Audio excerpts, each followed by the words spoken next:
roughly half of that would be 24 and below. So you may ask the question, why is this happening? According to the Young Adult Fertility Survey, that is the every 4 years national survey among the sexual activities and related issues of young people, they discovered that the coitar, or the first time where young people would engage in sex, would be at around 14 years old.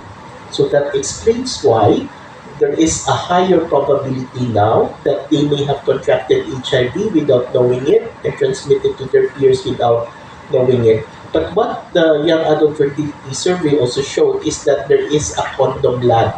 They start having sex as on the average around 14 years old, particularly for males, but the first time to use condoms is anywhere from 2 to 4 years afterwards. So that means there is a lag, which means that they could be continuing in that behavior, but there was already a period for transmission.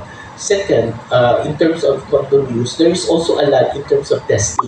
So they start having sex as early as 14 and around that period, but the first time to get tested would be years after that as well. So I think that partly explains why there is a higher rate of transmission among our young people. But is it really because they are just young and so on? What we know from our HIV epidemic profile is that around 40% of those that are already PLHIV and are taking treatment have been tested for viral load. Okay? Among those that were tested for viral load, more than 90% of them are already undetectable. So, to make the long story short, the new cases of HIV transmission are actually not coming from those that are already on treatment, because there is a very high probability that they are already undetectable. So what if they're undetectable? There is already a principle now called undetectable means untransmissible.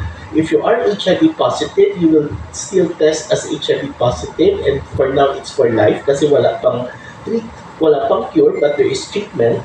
And what happens is you are HIV positive, but if your viral load is undetectable, hindi na din kita pwede ka-transmit sa other people as long as that virally undetectable, meaning hindi na siya mabasa ng machine status, is maintained.